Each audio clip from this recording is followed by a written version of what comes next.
I've approached all of that with the intention of I'm not here to sell. I'm here to make friends. Yeah. Which I love. You got to enjoy what you do. And accountants have less understanding of your business than you think they do. I think everyone sort of goes, well, why did my accountant pick that up? Why are they not across it? They actually have no idea what you do. Say that again. 6 university degrees before age 30. Yep. As well as work full time. As well as work full time the whole time. Yep. I'm so invested in this business. What would I do? What can I, here's what the numbers are telling us. What, outside the box thinking, what else could we do differently here? You're listening to Beyond Growth with Rayan Fernando. Tom, so good to get you on Beyond Growth, mate, and finally get to chat. I know we've been talking about doing this, I think, since last year. Yeah, I think before you started it. I think you were saying you're going to have me on, so it's a pleasure to be here. I'm sorry for the delays, but no, it's really good to get you here, and I think we've had so many good conversations ever since we met, just around business, finance, Geelong entrepreneurs, everything, right? So I think we've had little mini podcasts along the way, just haven't had the record button. There's some good content out there that no one will ever hear. So that's it. So, mate, just in your own words, tell me a little bit about yourself, and I guess, what got you here today? Besides the whatever you drove. Besides the invite. So I'm Tom Simic. I have a virtual CFO advisory firm, Simic Financial. We have been quite ambitious in our growth and are looking to be the biggest in Australia.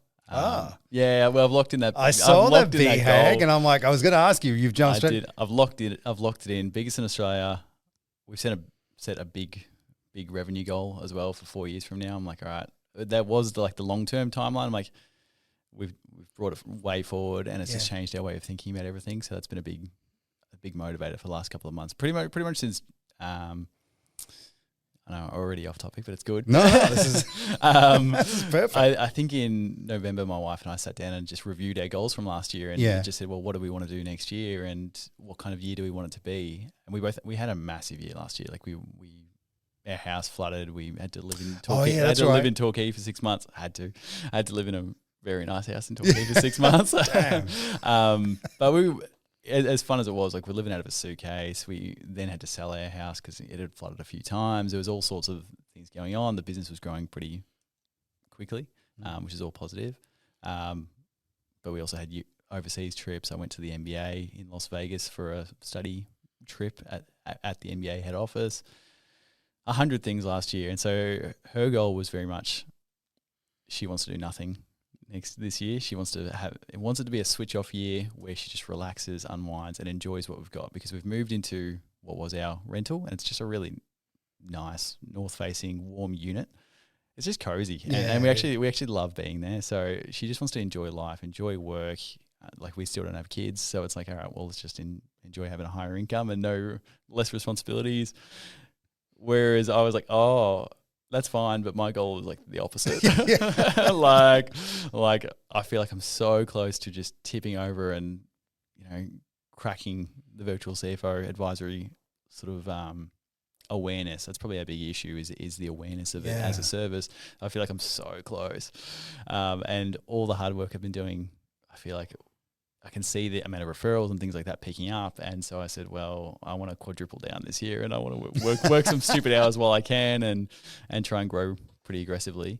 So I've set my very large goal from that. And pretty much since Jan, it's been doing its own thing. I think the amount of, I don't know, like I've sort of said, it is a real niche, which I can explain a bit more.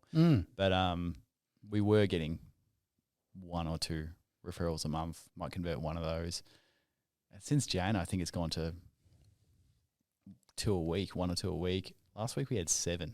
Wow. Yeah. So I'm like, okay. That's crazy. All this long term, I go to, anyone that knows me, I go to every networking event. I think I counted, I had 500 coffee networking catch-ups in the first 2 years of business, just with brokers, business bankers. It was 5 a week. It was like I would do back-to-backs. I would be sitting at South America Coffee in Little Malvern and just people would just cross past me oh, sorry, this is my next appointment. And I felt bad, but I've approached all of that with the intention of I'm not here to sell. I'm here to make friends. Yeah. which I love. Like you got to enjoy what you do, and I kind of treat it as like little dates, like little making friends. See if you hit it off with this person. If so, I'll send them some work. They'll send me some work. I'm not really trying to sell anything, and it's made it a really enjoyable journey because now I go to a chamber event, or last night I went to the Geelong Business Club for the first time. Oh yeah. I don't know, like 10 people in every room. Like if we go to a chamber after 5, I'll know like 30 people, and I'll just go around the room and be like, hey, what's going on? What have you been up to? Still playing basketball? Like, just have a chat about things like that.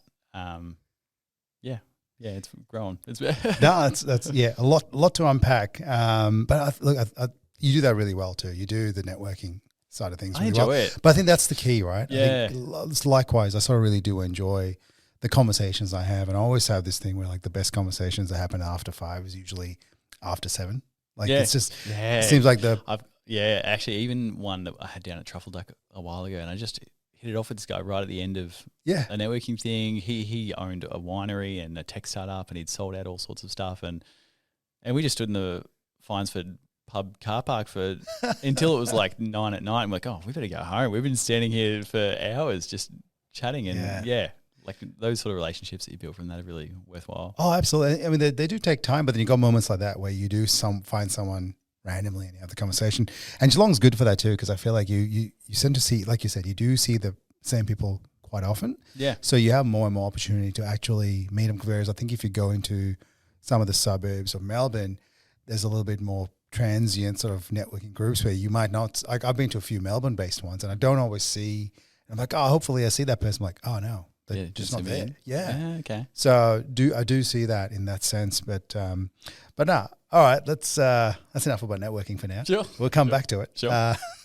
But what made you kick off Simic Finance? I mean, what was the need, and what were you trying to? Because you said there's that unknown factor, right? So we've got, and I work with a lot of leadership teams that do struggle in this finance space, and tend to, wear multiple hats. So usually the founder somehow sits across multiple, and finance almost is like the last thing that gets, someone might do the bookkeeping and then they still have, but they don't really quite have the experience to run that department as it is with properly. So how did it all come about? And talking about the hats, that's probably what a lot of this is based off, is we really do target founders or business owners that are not good at the finance hat. Like it shouldn't be their responsibility. Not only that, like often they're doing a bad job of it because they're not giving it the time it needs. They're paying the idiot tax as a result. Like they're spending a heap of money on, things after the fact where they, I don't know. I've got 10 examples right now, but I don't know which ones I can say. So, so it really is that it's, I guess I was working as a small business tax and advisory accountant for about 7 or 8 years in Geelong, and then didn't really know what I wanted to do, so I went to work for a tech startup for a year. And experiences in both kind of drew me to creating Simic Financial. It was at the tax accounting space, accountants have less understanding of your business than you think they do. I think everyone sort of goes, well, why did my accountant pick that up? Why are they not across it? They actually have no idea what you do day to day. Like they don't come down to your office. Like really, they don't talk to your staff on the floor. They don't actually do. Most won't do a budget for you. Most won't. But they can't too, right? They don't have the capacity. It's not their specialty, and I don't blame them. Like if you've built a tax firm, you're optimized to do tax returns. Yeah. As quick as you can, back to back, do your BASs. Like that's all you do, and that's fine. But it really is number work at that point that you don't understand the story of the business. Like I've got one that was an accountant that, I picked up a client from an accountant, and the accountant was like, oh, this guy's done. Like, don't even worry about him. He's not going to make any money. He's an idiot, and he cashed out all his super years ago. To be fair, because he thought he was terminally ill, and he's like 70 anyway, so he cashed out his super and bought some motorbikes and a caravan. But the accountant had fully written him off, and he's like, his business is never going to make any money, this and this. I came in and had a discussion with them, and they're like, oh yeah, we were a break-even business for a long time, but now we've got this really good team. Like we're super locked in. Like it's a team of like 10 guys, really niche electrical work in Melbourne, and they've won a few big contracts, and they're like, we just need some help on how best to do this. Within 2 months, we had them at 80 grand profit a month. And they kept that up for the rest of the year. They made $1 million profit that next year, even though they'd basically been break even that whole time. And the accountant just wanted nothing to do with them. He's like, these guys are idiots, and he didn't understand their business at all. Yeah. But we get a lot of that. But it is the case that, so I guess one part is the accountants don't really understand what you're doing. People think that they're going to be across it, but really they're not picking up on this stuff because they're not looking at it. They give you 1 hour of allocated time a month, maybe. But then the other side of it is when I spent time in the tech startup, it was, okay, you've hired me as a financial controller, but I'm working, I might do 3 hours a week of financial controller stuff because you do need that. But then the other time you're like, oh, Tom, you're here. Can you do the payroll and do all the bills? Yeah. I'm like, oh, yeah, okay. All right, I guess I'm here. I guess I'll do anything, whatever. I'm don't mind getting my hands dirty. But it quickly becomes a job where it's a lot of low value work. The occasional, high level stuff, like they go through a capital raise and all of a sudden they need you full on every day for a week or a couple of weeks. And I really saw that as a need. I was like, all right, well, most of these businesses, they will either hire a bookkeeper or they'll hire a CFO. A bookkeeper is not going to give them any of that high level strategy because it's just, to be honest, it's not that they can't. A lot of them don't want to step into that space. They feel like there's a responsibility. They feel like they're not going to get it right. And also they haven't seen what other businesses do, so they don't have the experience. You get the CFO, you're paying $250,000, pretty much, and you can't afford to have them sitting there paying bills and doing payroll because it's just a bad use of their time. So that's basically where Simic Financial came from. So I built it up based on that. We've expanded more recently into the bookkeeping as well because it's just made sense. It's a lot of these businesses we come into, there's no real finance function, or they've had a bookkeeper for 40 years. The processes have never been updated. And they just need someone to really take over and say, okay, here's how businesses get their payroll process from taking a day a week, which a lot of them do. They spend a whole day a week doing their payroll, to, hey, the payroll should take you 20 minutes. Here's all the softwares we recommend. Here's the process for how to do it. And we'll come in and just show them or take it over for them. Yeah. I think that's it's quite funny. People, payroll seems to be like a bugbear, isn't it? Just it is. Spending hours and almost days doing it. Yeah, and then if the payroll person's away, it's just chaos. It's just chaos, and because no one else knows how to do it, that's a whole nother thing. It's talking about the risks in the business and who steps in if one person's away. Do multiple people know how to do this? Do you have backups? Things like that. And look, the more, like I said, the more I work with leadership teams, the more I see the value in fractional leadership. I do a bit of that in sort of different spaces, but at the same time, it is one of those things that really, like you said, CFO, upwards of $200K to try and get somebody in there. You don't want them doing day-to-day work, but then is your business ready for it? To have a full-time CFO? Whereas, if you think of a lot of businesses in that 2 to 5 mil or even up to 10 mil, where they probably just don't quite need a full-time CFO, but they still need the strategic planning, right? And absolutely. And it doesn't need to be much. Like, people think they even need to get someone, I don't know, when people say fractional CFO rather than virtual, I know all the different, we talked about this. All the different terminology is different. Like, I kind of go by CFO advisor. Okay. Virtual CFO, everyone thinks you're overseas and not actually coming to see them, whereas we do most of our meetings in person. Yeah. Fractional, they think you're 1 or 2 days a week fixed, and that's all you do in those 2 days is that client. I'm like, well, that's really just casual or part-time work. Yeah. And you can't scale easily. Yeah, you can't scale, whereas we've more productized the service. We've built to, I guess, a couple of different packages where it's, all right, really it's, the focus is on a 90-minute monthly deep dive meeting. There's pre-work and post-work for that meeting. We're on call through the rest of the month if you need help with any little bits and pieces. That we'll do some, budgeting work throughout. Each of those monthly meetings through the whole year will have a different focus. Like, we'll do cash flow improvement for a month. We'll do profit improvement for a month. Just debtor days reduction and what can we do about it. It's a lot of having deeper discussions about what else could we be doing differently, getting all those little 10% wins and adding them together. But I would say most don't even need a day a week with the CFO. They really probably need, because not a heck of a lot of things change weekly, particularly on the smaller side. Yeah. That's what we find with like any business that's under sort of 3 mil. You set a strategy. Yeah, but that's it. And we check in maybe quarterly. Yeah, because otherwise it just gets there's only so much, and that's the case. You can often fix a heap of things straight away and I'm doing that right now for a client, is fix a heap of things straight away. I've already said to him, hey, I'm going to try and rush all of this. He's got big tax bills. He hadn't lodged BASs for years. He wants to expand overseas at the same time. I'm like, there's like 10 things we need to fix. Yeah. And so we're having that discussion about, all right, I'm going to try and fix as many of these as possible within 2 months for you, because I think proportionate to your business, this is not good value for money for you to be spending on our service. Even though we will fix all these things for you, I think we want to get you to a point on a short-term sort of agreement, and then after that hand you over to a more simplified bookkeeper that can just maintain it. Yeah, and we're pretty open with that. Like we don't lock anyone in, because it's not our.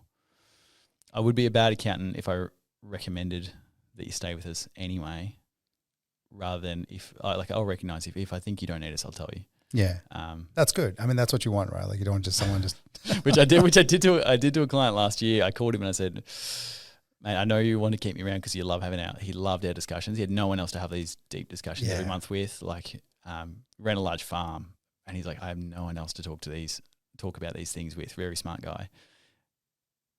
But I was like, particularly at the moment, until you go through this big scale up that he's planning on doing in like a year, I'm like, we're just meeting every month and having discussions, but you're not making any more profit. And so I called him and said, I don't think we should have these. I think we should at least come back to quarterly. And he loved that so much that he wanted to increase his service. So I just had to tell him there. I was like, no, it's not worth it for your business. No. But I said, you can still call me. Just call me. I like chatting. No, that's it. And look, it's people do. I mean, I must admit, I've got a few clients I work with that I'll see, have one or two conversations in between a quarterly cycle that I work with them. But then there's a couple that I almost speak to every other week. Yeah. Sometimes weekly. We're just on the phone. They just want to have someone to speak to who just kind of understands their business, gets the nuts and bolts, so that basically when they're speaking, they can bounce ideas, and it's actually a decent conversation. And I do enjoy those conversations. I really like those too, because you're trusted. Yeah. Oh, and absolutely. It's a good feeling. And sometimes I just want your opinion. Like, what do you think about this? Is there anything I'm missing? Is there any holes in this? Like, we need to pay this person out, they're leaving, and we've got this huge redundancy. If we do it this way, is there something I'm missing here, or can we do that? Or they just want your opinion, even if you don't have real experience in that area. It's just nice to have a think about it and have a conversation with them. Yeah, absolutely. And that's what I'm really, really enjoying, because I'm working with a whole different range of industries, and that's what I love. I'm just learning some just new things. Like, obviously we share one real estate company that that's one. And I'm like, cool. I'm learning. That's what I'm thinking of too. Calls me all the time, and it's great. Yeah, it's always a great conversation. It's just one of those things where you sort of, it's nice to also be part of these different businesses, right? And to be able to get that experience as business owners and leaders, to go like, okay, cool, that's how a real estate works, and that's how an accounting firm works, and that's how IT companies work. There's a whole bunch of different different experiences you get from just having those conversations, right? Yeah. Because do you have much of a diversity of background, or you mostly IT? Oh, mostly IT. Yeah. And look, I mean, I guess really deep into like running an IT company, running my own, and also, help run another company. So really just knew the nuts and bolts of how. Nuts and bolts are my new words for the episode. I just realized we just said it a couple of times now. But just how to run a company, and that's good. But then, and what I found though, when I start to work with different businesses, not a lot differs. The products and the ops. Obviously what you deliver and what you're doing, that changes, but fundamentally, it all sort of runs the same, and you tend to just have similar issues, just slightly different variances based on the industry. Yeah. So that's where the value comes in. I think I'll come in and go like, okay, I can see it. I can see how we fix that from an IT sense for doing that for 20 years. But then you'll see someone that's sort of running a business that's got a little bit more financial control, and they'll do it just completely differently or slightly differently. That makes them just run efficiently. So it's nice seeing that. Yeah. I think probably the exceptions I've seen to that is tech startups. Yes. Okay. It's just different. It's a different way of even day to day how they act and what they're worried about. Because I got off the phone just then with a good tech startup client of mine, where the conversation isn't how do we become profitable straight away, and how do we, gradually increase our profit and gradually build up at that profitable margin. It's none of those conversations. It's, hey, we just got given $150,000. How fast should we spend it to test if our product works and to test if we have a market for this? And that's it. We basically work backwards and says, all right, 6 months. I think 6 months, and they really don't have many costs. So it's just 6 months. Let's pump almost all that into marketing and finishing off the product. And in 6 months, we're going to know this is worth doing, or if they way undersell their target, there's probably not a market for it. And then it's probably time to wrap it up and say, well, let's try something else. Yeah, I must admit, that's a space. I mean, EOS just doesn't quite work well in those kind of spaces. Yep. Like, obviously, fundamentally the tools do, but yes, that space it's wild, isn't it? And it is one of those scenarios where, it's fail fast or just what's the next move that we need to make. I do work in this somewhat of a startup space, but they're profitable from like the start, which is, so they're kind of not quite that real, like get funding, move forward. But that's it's cool to have that variance, all the variability in what you work on. Yeah, and then probably the other one, which is not really my specialty, is like manufacturing. Manufacturing, stock-based businesses. Where gratefully I've got my CFO, Larissa, who loves all of that kind of stuff. Like I've got more of a tech startup and professional services background. Yeah. She's really good. She's worked at all, like she was former Deloitte and has worked at all these $200 million clothing brands. So she's really good at like, oh, well, how much stock should you be keeping on hand? How much time on the water to get stock over? Yeah, that's a whole other world, isn't it? Pre-plan cash for that. And I'm like, it's just not something I've had that much experience with. So it's very handy having her in. Yeah, Alec, I mean, I work with an importer who brings in stock from the US, and it's amazing speaking to them, and they're like, oh, yep, it's landed today. And I actually literally got off the phone today. It's like, it landed last week, and it's been this product has been arriving in air quotes for like a week now, and they're just, and historically, it can be anywhere between it's going to land this week to this month, and it's in Australia already. There's just those little things. Like, how do you, that's a whole another kettle of fish of things they're trying to sort out. Yeah, absolutely. So we kicked off. Obviously, you kicked off Simic Financial. We are, first year trying to, I guess, create a need. I think you sort of mentioned in our conversation where it was interesting to go like, how do you create the understanding and the awareness that this is something that businesses need. And that's it. Like day to day, particularly working at the accounting firm, people need this. They absolutely need it. They just don't know it exists. It's a bit tricky if you call it business advisory. Every accounting firm says they do business advisory, but really, like, how much more does it go than just, a small discussion after your BAS, and that's it. Really, like, even if we look at the Google search data for virtual CFO, I think in Victoria is 150 searches a month. Like, there's no one looking for this as a product. So really my whole thing has become an awareness piece. I did a lot of social media, questionable results. I was basically putting out 3 reels a week for a year and didn't really get much traction out of that. What I have had really good success with is running seminars and running, not so much webinars.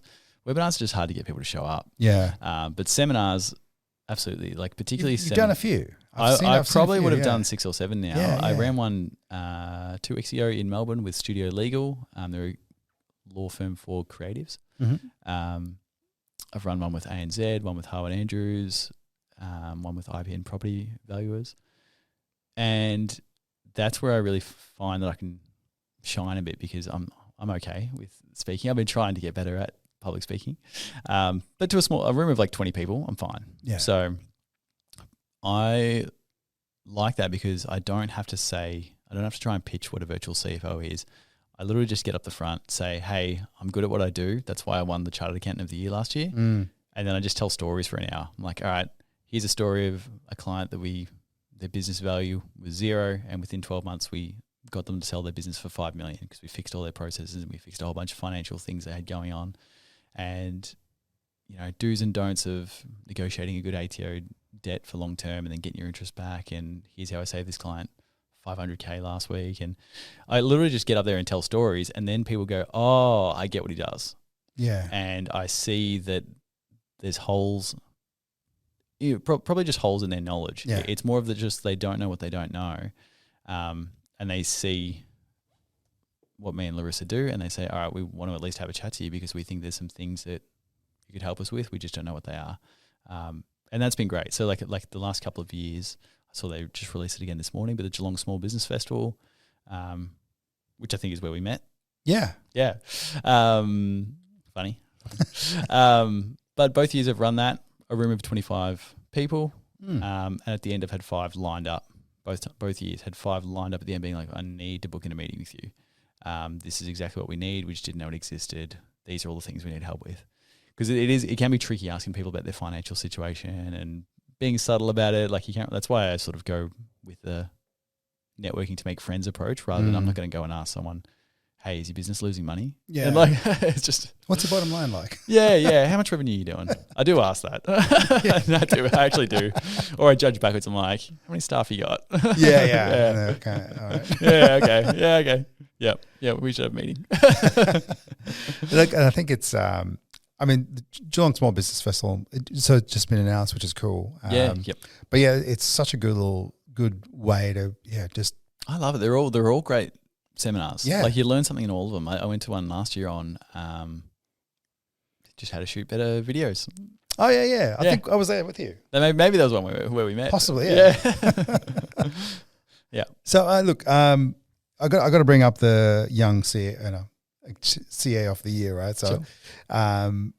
talk us through that because that was kind of a big deal last year. Gosh, in November. December? Yeah, it was late last year. Yeah. So what's I guess how does it feel to begin with? To be honest, really good to get some recognition for how much work I do. Yeah, because I work pretty stupid hours, and it's all on. Like I'm not working till 10 at night doing emails. I'm working 10 to 10 at night doing self-development and doing constant improvement, and very much take that approach every day of, all right, what can I be doing different or better? And that's why I've done 6 university degrees before age 30 and all sorts of things because I don't want to waste time. Pause for a second. Say that again. 6 university degrees before age 30. Yep. As well as work full-time. As well as work full-time the whole time. Yep. Pretty much. That is ridiculous, mate. Ridiculous. Even CA, the Chartered Accounting. Yeah, degree, you did that in. I did that in a year and a half, Yeah. and that's supposed to be a 2.5, 3 year degree. Yeah. But to be fair, I almost burned myself out on that one. That was probably the closest I've been to burnout because I just my brain was so dialed in. Like I felt great after. Like I was the most switched on I've ever felt, probably until now. I feel like that again now. But every day I'd knock off work 5:30, go home, lay down and meditate for 20 minutes, and I would just be gone to the world.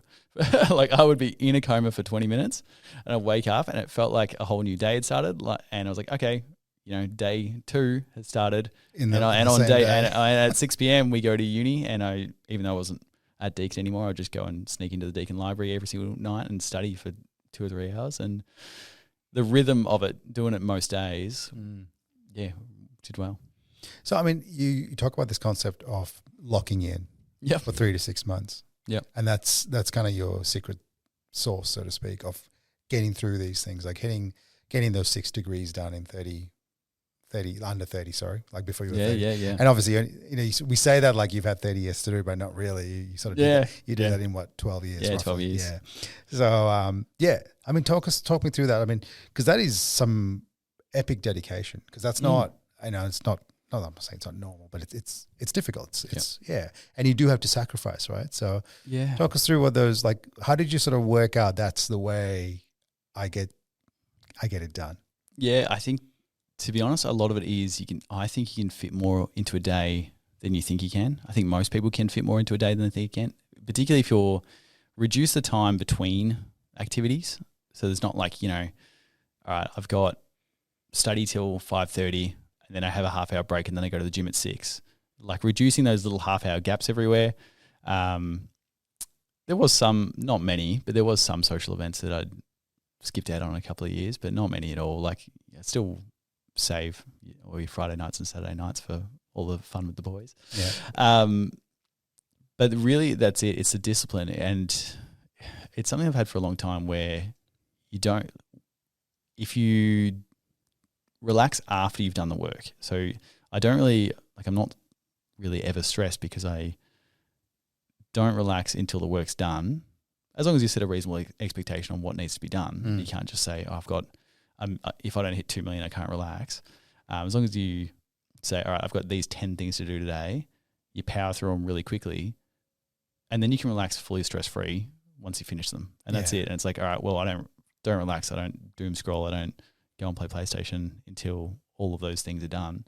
And I've kind of been doing that since year 10, year 11, sort of just kept that habit, and it's worked really well. So, that's my main one is just that you can fit more into a day. Like, I think people think they're busy and they're like, oh, I'm so busy. I'm doing this and this and I'm working 20 hours a week. I'm like, yeah, I'm pretty busy too. But like, you just gradually build up how busy you are. Yeah. I think it's, I think the world is full of distractions too. Yeah. Like, I mean, this is something that, we'll talk about your BHAG a little bit as well, but in the sense of, like, obviously you're giving yourself 4.5 years. Yeah. Right. And obviously, and a lot of people talk about, BHAGs or big, hairy, audacious goals, and it's always 10 plus years, you know. So obviously reducing the time frame means it almost works to the way you lock in and you want to get it done sooner. But then that impact you were talking about before, about how you nearly burned out. How did you know, like, how from a I feel like I'm burnt out point of view, when your mindset is I can fit as much, I can fit a lot into a day. How did you realize, what were the telltale signs for you? And like, okay, I've gone too hard. Yeah, probably just a bit, I don't know, like wired. Like, I drank too many coffees. Yeah. And I'm just like, my mind is just racing and back and forth. I'm like, oh, I need to be doing this, but also I need to do that. And so it's not, so it's not like, you can't relax.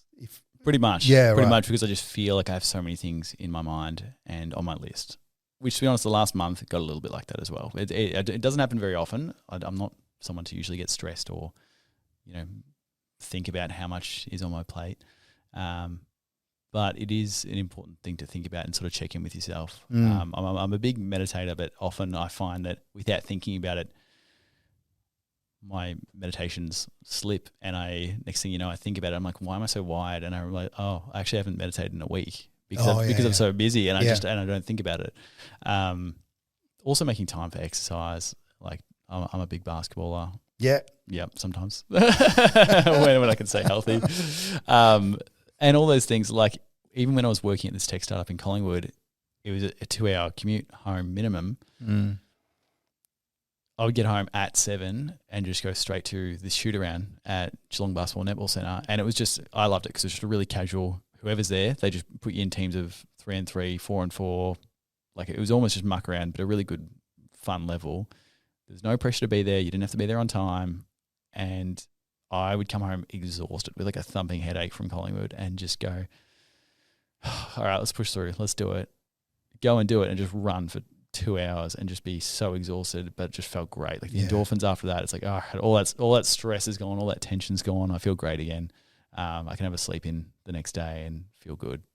And how important, and this is, I'm sort of going through, we've talked about this, right? So I'm sort of going through a bit of a, I hate calling it a health kick, but working on sort of my diet, but also working on, how I don't exercise as much, but one thing I've started is this new trend that I talked to you about, which is stretching. I do a lot of stretching. Yeah, great. And it's like, people like always ask, like, what would you tell your 30-year-old self that, to do something different? And literally will be start stretching. Yeah. Like, I've been doing it now for about 2-3 months. Great. Just daily. And I feel it too. If I miss a couple of days, I'm like, but it's literally changed just the way I carry myself. Yeah. Because I'm just feeling a lot better about myself. Just give me 30 seconds. If your business is serious about certification and trust, you need to check out ISO 365. They make ISO compliance simple, practical, and sustainable by building your ISO systems inside the Microsoft 365 tools you already use. No extra software, no hidden license fees, just real control and ownership of your compliance. I love the work that ISO 365 does because they don't just hand you templates and walk away. They become part of your team as virtual compliance officers, guiding you from gap assessment through to certification and long-term compliance. If you want compliance that actually works for your business and helps you win trust and new contracts, check out ISO 365. And now back to the show. But like one thing I've been doing, particularly since, I started my official lock-in from Jan this year is, well, just as like a side thing, we're like, I probably should do this. We've gone no sugar, pretty kind of. Actually, that's what I was going to ask you. Yeah. Was, like how important is, obviously you're pushing yourself, but how important is the diet? And making sure that, you're not, because I feel like that has such a massive impact. Yeah. I go down, you sort of say, sorry, I'll cut into your straight. Yeah. But when you go the no sugar, so if you start having too much sugar or too much fatty food, it has such an impact on those decisions to, you know what, I'm going to skip the basketball tonight. Yeah. Yeah, and that's it. I think always, I don't know, I haven't ever ate too unhealthy. Like if I have fried food and stuff, I just feel a bit gross. So it's like, no, I'd actually rather not. We've gone mostly no sugar. I've gone no alcohol just purely because I've got other stomach issues, but I'm not a big drinker anyway. It's probably been 3 or 4 months of no alcohol. But I've also deleted socials. That's huge. In the last 3 weeks. Except LinkedIn. Which I'm doubling down on. Probably, I don't know if you've seen me, but I've got nowhere to go. So when I'm zero socials, when I'm sitting on the toilet doom scrolling, I'm like, I guess I'll read LinkedIn again, and I end up making a bunch of I'm probably doing 2 statuses a day at the moment, just trying to. But you know what? Things actually come out of LinkedIn that help the business. So I'm like, it's worth doing. It is. I think less doom scrolling on LinkedIn. It's not wide in that sense, right? Yeah, and that's it. Like you don't want to be on there. Like you read 10 of these AI statuses, and you're like, all right, that's enough of that. It's always the same. It's like paragraph, three little short sentences. It's so obvious. Yeah. And like I think people are getting a bit over it. That's why I've made a deliberate effort. Like I don't use AI for any of mine. Yeah. At all.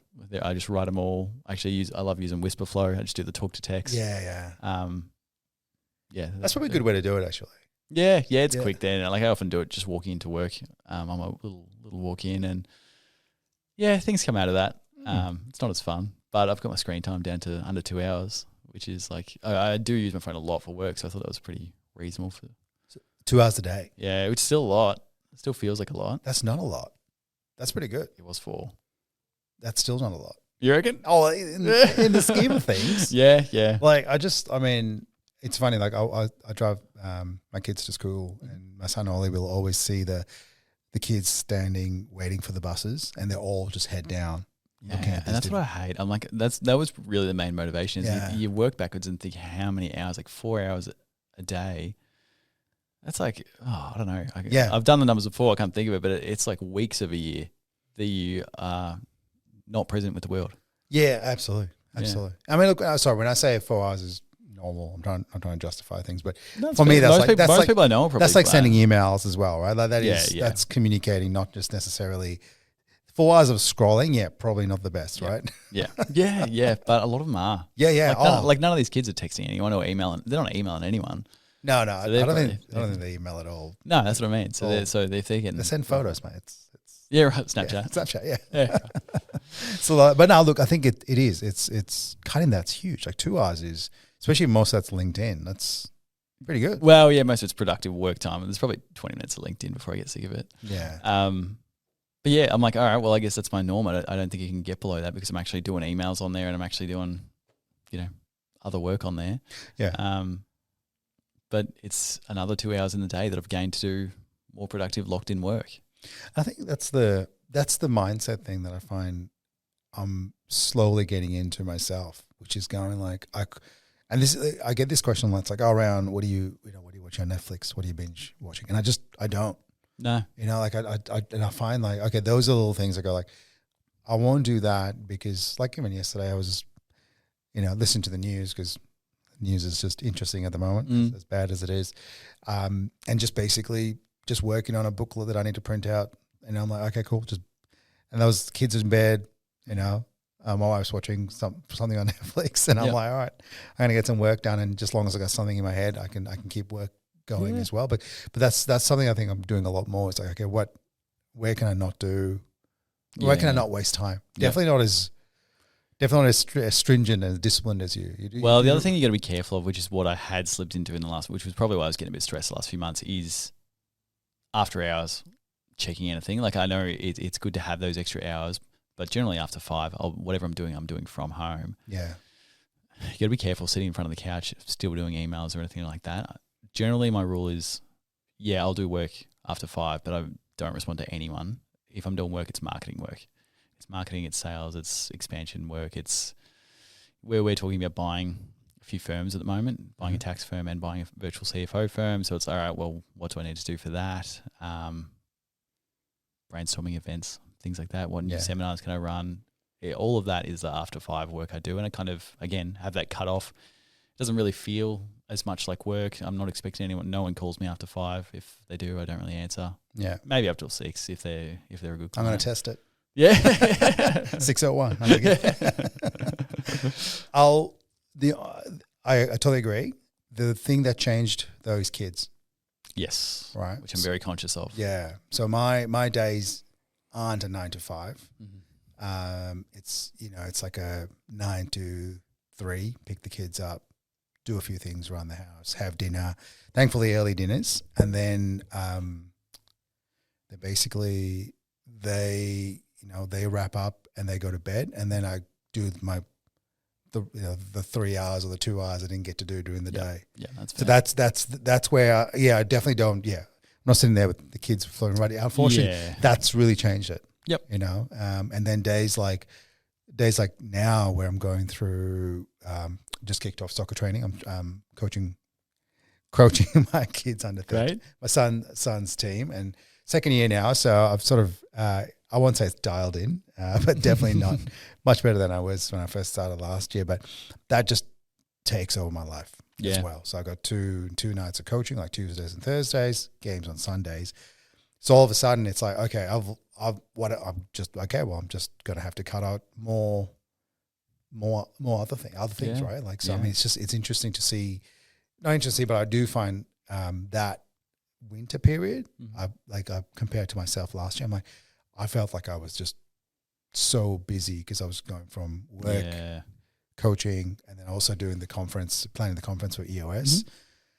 Yeah. So I'm not looking forward to the next 3 months because it is not mental, but just definitely full on, and having to cut out a lot more things, but being mindful that that's okay too, I think. Yeah. And I'm very conscious that will happen, and I want it to happen. Like it's probably why I put a lot of pressure on myself this early, because I know that I don't have those responsibilities. Yeah. And I can afford to do it. But I know that when the time comes, I want to be a really present dad, and I want to be really involved. Particularly, it puts a lot of pressure on me to, hit my goals early, so then I can relax and spend time with the kids when they're growing up, when that does happen. Yeah. So. And look, and that's a good way to do it. Because it's tough. What have I done? I've definitely run 2 businesses while having with kids in play, and it's a lot of work. It's not a lot of work, but I get zoned in. Yeah, and that's when, like even right now. So one of the books I read sort of mid last year was Time as a Tool. Okay. I think I mentioned to you possibly, but you're sort of doing that, which is like, okay, what's your 10-year target? Mm-hmm.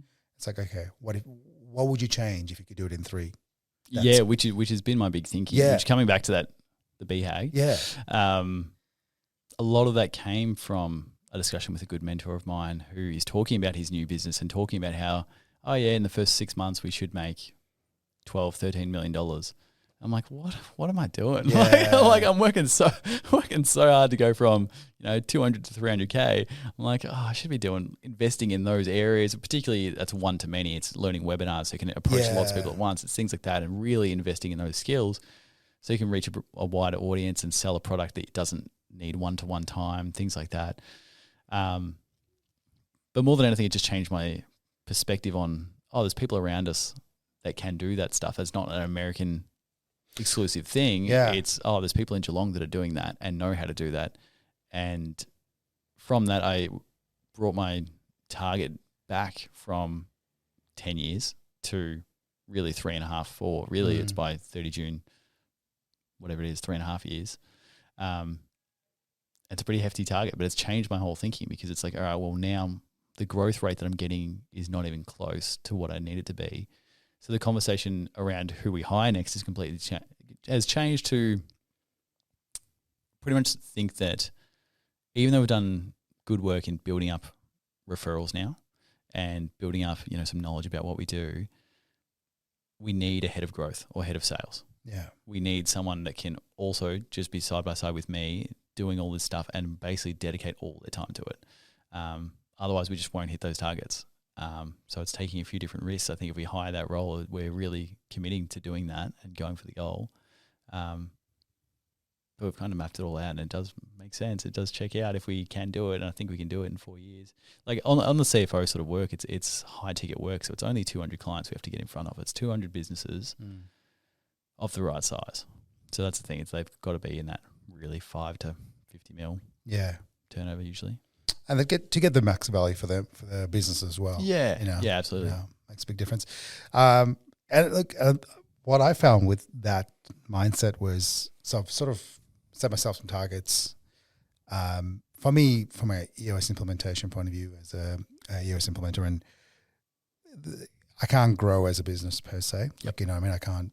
It's kind of just the way it is. It's just me. So I've sort of set myself targets on client growth and how many clients I can, and there's a cap out. I can only have, because it is a 1-to-1 with me, right? Yeah. But then I've set some other goals as well. But I found that in the last 3 to 6 months, since sort of setting these targets, I've zoned in too much personally, and I let too many things go, and that's kind of not lost too much focus on like things I need to be aware of, just right, and I'm like, oh crap, so and just going like, okay, I've sort of definitely been focusing a heck of a lot on growing the business and kicking off the podcast and a couple other things. You're like, okay, so I've had to find a balance is what I'm getting at. So I'm just going, okay, well, maybe that 3-year target that I set might not be quite 3 years, like still keep some intensity, but obviously balance out family, friends, because I was just not catching up with mates. Yeah. Or I was just not doing as much as I should around the house. Like just like going, okay, yeah, all right, I've gone too deep.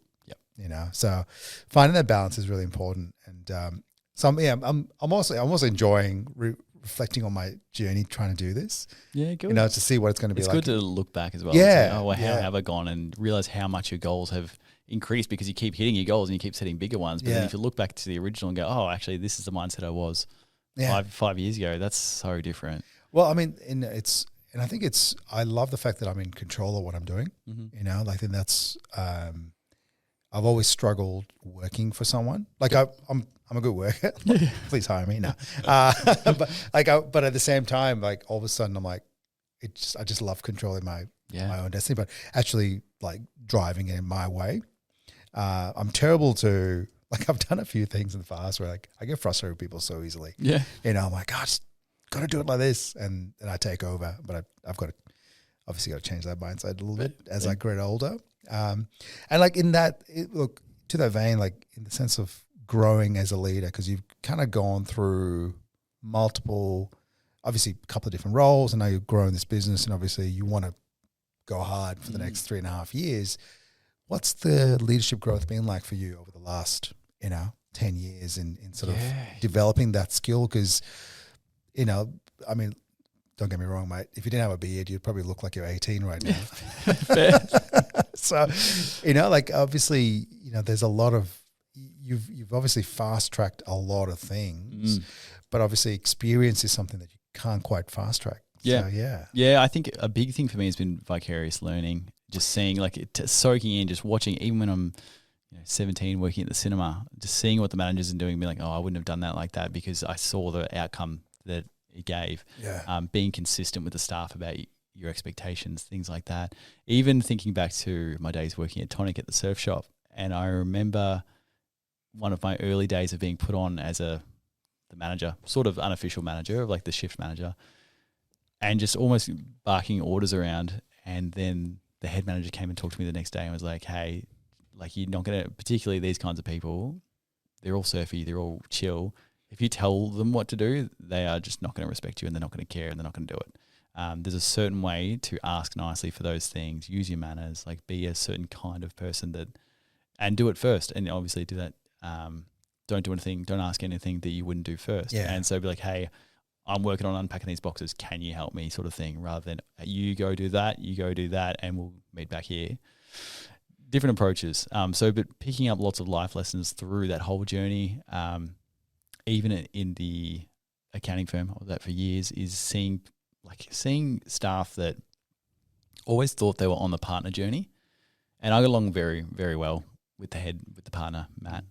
And we were a very similar style of person, and I think I could see a lot of things that he could see. And there was a lot of people that thought they were on the partner journey, but I could see a mile away. Just like I could see 5 years in advance. I'm like, this person is never going to be partner because they don't know how to take feedback, and they don't know how to tell staff what to do without pissing them off.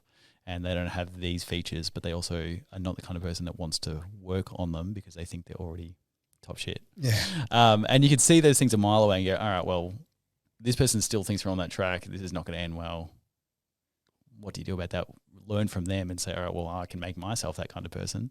And then even there's been learnings, lots of learnings, I guess, employing in my own business for the first time. There's lots of learnings, setting expectations. One thing that's, we just had a grad leave pretty much over pay dispute, not dispute, but like she was mature age. So she'd been used to she was a senior nurse for 10 years. She already managed a team of people. She was quite experienced, but this was her first accounting role. And it was a real difference for her. And it was important to manage expectations. And I probably didn't do the best job of it. It was probably one where I should have set out the journey a bit clearer from the start on what her journey was going to look like. The fact that even though, yes, you've got great people skills, your accounting knowledge is pretty close to zero, and it's going to be a long journey to learn those and reskill in a new industry. Whereas at the moment, I've kind of had a bit of a free ride because my other two staff, and we're about to hire a third CFO right now, they're all A players, 100%. Like they're all absolute weapons. And so it's kind of been a bit of a, I'm not complaining too hard that the grad has left because all of a sudden everybody's locked in. Everybody knows every day what needs to do. No one's spending any time having to train anyone. Like everything is just getting done so efficiently. We've actually gained a lot of capacity. But can I keep up that expectation that we only hire A players? How do I attract those? What do I do to keep them happy and keep them motivated? I try and have regular catch-ups, but I'm so busy I forget. So it's how do I stay on top of that? How do I set the expectations with them on what the growth of the business looks like without giving away too much, but I also want people to really buy in. Part of the last degree I did was one with Deakin with the Geelong Chamber of Commerce together. Oh, yeah. On executive leadership and strategy. And I actually wrote a thesis, I guess you'd call it, which I presented to Jeremy from the Chamber and a whole bunch of Deakin assessors on how it was implementing systems of transformational leadership into Simic Financial, which is how do I be this, your typical charismatic leader that says, hey, this is a big goal we're doing. Here's where we're going. Here's how we're all going to get there. And you're all going to come along for an exciting ride and feel really rewarded.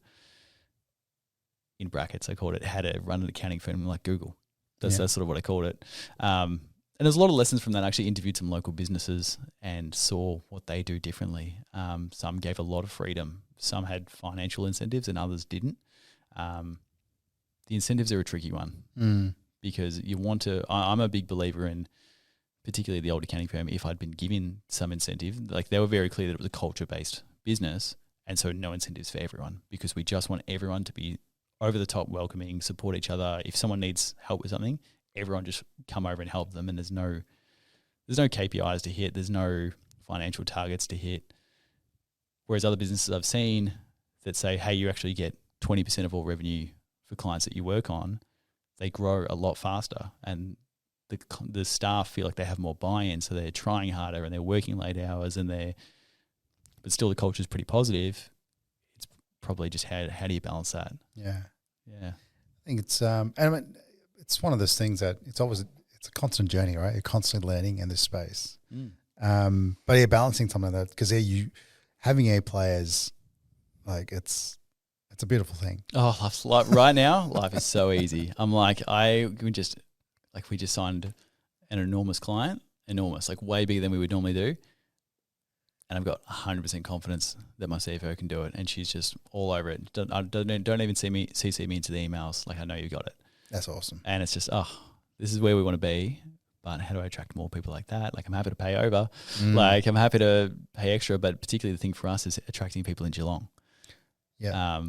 There's a lot of people wanting to do the virtual CFO kind of work because of similar to when I was at the tech startup, it's that diversity of work that they love. It's not, hey, I did 5 hours of CFO work and then 20 hours of bookkeeping work. It's, hey, I got to work with 10 different clients this week. We tend to have between 10 and 20 clients per CFO. They get to work with 10 different clients of all different businesses, and each one has their own problems, and each one's calling them as their trusted advisor, and having a hand on all those things, but also juggling them a bit. It's fun, and it's rewarding, and we get to directly impact those businesses as a really trusted advisor. So there's a lot to offer, and we pay well. Yeah, but still, it's turning out to be a great job ad for you. I think so. Like, yeah, if you see this, please apply. Please. And one thing a lot of people might be thinking there is what makes a CFO a CFO. You know, like, I mean, I've worked with some great people as head of finances or head of finance or whatever hat you want to give them or title you want to give them. But ultimately, what makes a CFO that you go like, okay, that person's got, you know, the tick, tick, tick, tick. They're a CFO. It's a level of strategic thinking that I think really lines in closely with entrepreneurship. It's, I'm so invested in this business. What would I do? What can I, like, here's what the numbers are telling us. What, like, outside the box thinking, what else could we do differently here? Like, what might be a better revenue stream? It's asking those much deeper questions, bit of storytelling to the rest of the board, to the CEO, to anyone else in the business on this is the direction we're taking things. But I guess it's really the difference between presenting the numbers and taking the numbers and telling a good story and thinking of alternatives. Really the main thing I look for is like really good people skills, because there's a lot of discussions, really deep discussions and deep prodding. Like, I want someone that can get deeper with people. But at the same time has, I guess, the financial acumen. It's kind of, it is a balance between the financial expertise, the strategy, and the outside the box thinking. Yeah. The experience is a big one that it comes in. Like, I'm interviewing some incredible people at the moment. A lot of them are in Melbourne, unfortunately. I'm trying to get them down to Geelong. But do you need them in Geelong? I think for this next one, because this next one will help us really solidify our internal processes a bit more. And then after that, I'm happy to go, all right, we'll go full virtual. We can have staff in Sydney, we can have staff in Melbourne. We just need to manage expectations on check-ins and things like that. Yeah, I probably could. It's something I probably need to think about. Yeah. Throwing a curveball in for you. Yeah. But I suppose going back to the BHAG of being the biggest or the largest in Australia. Yeah. And I always ask my clients when they come up with, you know, we have a 10-year target similar to what a BHAG is, much or muchness, but a 10-year target is something we set and we want to hit. But ultimately, how do you know you are the biggest? I've set a staff expectation, and I've really picked this apart by there's not a lot of CFO firms. All the big four and all those, I'm not really counting them because they have their own type of CFO work, and generally that's advising ASX listed companies, and they're obviously part of KPMG or whatever, so they're enormous. I'm not really counting those. But the CFO on call and CFO center, they tend to, rather than employee based, they tend to operate more like a contractor where you split commission with all the CFOs that work for you. From what I can see, both of those kind of have 30 to 50 CFOs at one time working with them. Okay. So I've kind of set 30 employee CFOs as the expectation on us being the biggest in Australia. So then you have 30 full-time CFOs. Yeah, and to be honest, probably at that point, 20 bookkeepers and 10 support staff would go along with that, I'd expect. Yeah. It's a nice size company. Yeah, I think so.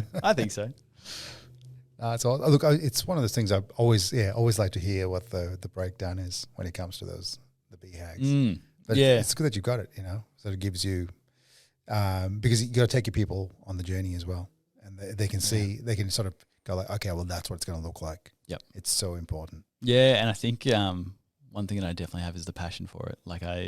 That's why I find all of this easy and rewarding, and not like I don't feel like I'm working 80 hours, because I love every minute of it.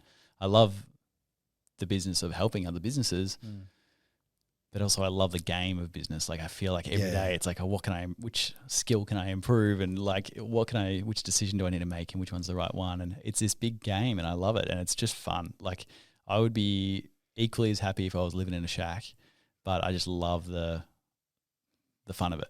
Yeah. The fun of it. I'm just playing the game because I love it. It's a fun game. It is fun. Yeah. It's fun. I enjoy it too, and it's easy to get distracted, but I think you really have got the skill to go lock in, which is really, really powerful.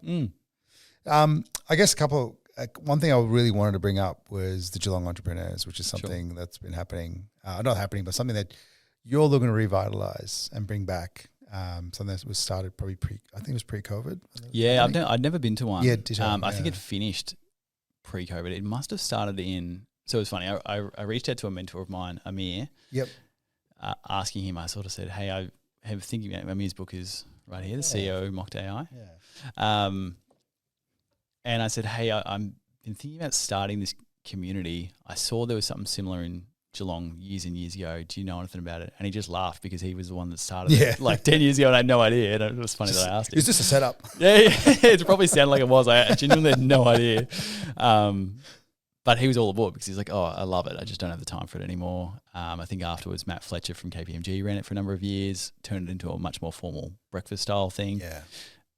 What I'm envisaging, I guess it's been gone from what I can gather, since 2020, or even 2019, since just before COVID. Around then, I want a much more casual thing. Like really, the whole incentive for me is, I'm 3 years into my entrepreneurial journey. Saying that, I've always had side hustles. I've always been doing little things.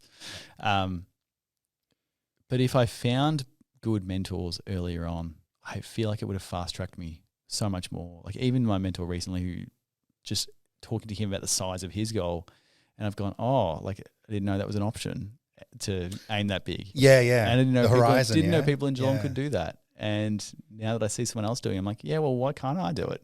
Like I'm as skilled as any of these guys. Like absolutely, I should be the one to do it. I know there's no big part of what my thinking is. There's no virtual CFO industry really. Why can't I create it? Like it's sort of that extra level of entrepreneurial thinking. But if I knew someone who was a marketing expert or a sales expert and had grown a business to 50 or 100 million, I'd be picking their brain every night. But I just don't know anyone. And the Chamber's great, serves its purpose. Geelong Business Club, great as well. This is probably more, I just want to be around people that are ambitious, like really ambitious and young and have drive and say, I want to grow. We all want to grow. How do we help each other? Because we can build this, unofficial just group that hangs out, catches up at the pub once a month, shares stories about how we've stuffed up in our businesses or things we've learned that we can help each other with. Like, oh, you should, do this. You should do a press release because it'll get you on AI and all those little bits and pieces like that can help each other grow. So the next generation coming through Geelong can be, oh, we've actually built 50, 100 million businesses in Geelong just because we all supported each other and helped each other along the journey. And the thought as well, one of my thoughts is a lot of people feel like, particularly for professional services, to get the really high level service that you have to go to Melbourne. Yeah. And I'd love to keep people in Geelong because I love Geelong. And that's changing so much in Geelong. Geelong's like, there's probably not a lot of things you do need to go into Geelong, to Melbourne for. Yeah, these days. One that still sticks out for me is like that real high level M&A, corporate advisory. Like if you want to start acquiring businesses, which is something I'm really passionate about, is like, the whole Cody Sanchez buy boring businesses and the silver tsunami, like 40% of boomers are retiring in the next 20 years and selling their businesses, but there's no one lined up to buy them.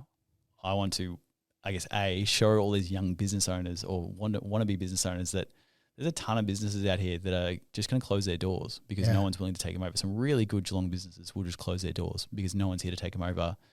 But also M&A advisors to say, all right, well, here's how you structure the deal and here's how we make this happen and here's how we keep both sides happy so we can make this a real win-win for both. It might be, all the young guys might not have any cash to buy out the businesses, but here's how we structure a 5-year vendor finance. So you don't have to shut the doors. You don't have to put any money up front. it's just a gradual payout and it's a win-win. Yeah. I think that's the unknown when it comes to that M&A space is like, it doesn't have to be a cash transaction to make it happen. Yeah. And I think I don't know, we talk about legacy and you talk about legacy and building what you're building at the moment and how much that, that's, if you think about the boomers that have, run their business 20, 30 years and I would hate to shut it. Yeah. You're sort of going like, if you it's can. a baby. Yeah, exactly. You literally, you put so much into it and any business owner listening would know that you put way more time into it than is ever measurable. Like there's, take yourself, you're pumping 70 hours into a week, you're doing all this extra work and things like that. There's no OT. There's no overtime. Barely get paid. There's no bloody annual leave. Like you put so much into it. So I mean, I think it's that sort of silver tsunami you mentioned is an interesting, not a concept, but it is an interesting thing to be aware of. Yeah. But I think if you can educate and if you can get a bunch of Geelong entrepreneurs together. Well, I'd like to even just equip the younger generation with better business skills. Yeah. Like doing a commerce degree is okay, but there's so much more to it. And I think a lot of it's practical experience. And that's where I think mentorship would be unreal is like you just bring a lot of young guys. I already had a chat to, I don't know if do you know Upstart? Heard of it. Upstart was like it started at Joey's and I was in the very first group, like 13, 14 years ago, for like entrepreneurs, and they brought these senior entrepreneurs down. There was like 10 of them, and we just sat at round tables and asked them questions about how they built what they built. My mum helped organise it along with Heather Kelly, who's a superstar at all this. And I reached out to them already. I'm like, hey, if I get Geelong entrepreneurs, do you want to bring some students along if you're still running it? And that's a great idea. They're sort of not officially doing it anymore, but there's some spin-offs of it that are still around. Yeah, cool. Yeah. I was actually at Joey's open today. Oh, right. Yeah. How'd you find it? Really good. Yeah. Yeah. My wife's like, what do you think? I'm like, he needs to go here. Yeah. And then she's like, just word it slightly differently, please. Yeah. like, this is a really great place. But no, look, it was great. Like amazing school, amazing to. I don't know anyone that hasn't loved it. Oh, I just walked through it and I'm like, so I went, growing up in Sri Lanka, I went to St. Peter's College, which was all boys primary school. Still there. Mm-hmm. Yeah, it looks very different, but still there. And I just, for me, like, it was such a great way to be, because I just needed the discipline, and just hearing the way the principal's speaking and what the 7s and 8s are going to do and things like that, and how they're equipped and how the year 9s head away and they're focused because they're just in that prime development stage. I'm like, man, they've thought about this, and then you just got to look at the wall of amazing people that have gone to that school. Oh, really? I haven't. Is that a new thing? There's a bunch of different places. So if you go to the gym, there's all the footy players, like ex-AFL players, and obviously Lingy's there, and Mark Neal's there, just some amazing names on the wall.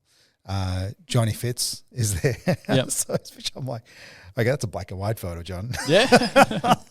It's going back. But yeah, it was just Xavier Rudd, It's like, so it's not just necessarily sports, it's, Michael Stefano, like just good business people and musicians and artists and things like that, and Ren from Boom Gallery. Yeah. Yeah, I'm like, wow. So yeah, look, it's just, I reckon, I'm hopefully, like he left, and it's one of those ones where he left going, I want to go to Joey's now, which is great, because we were tossing up between Joey's and Belmont. Yep. Just as an option. And today I think sealed the deal. But sorry. And sorry.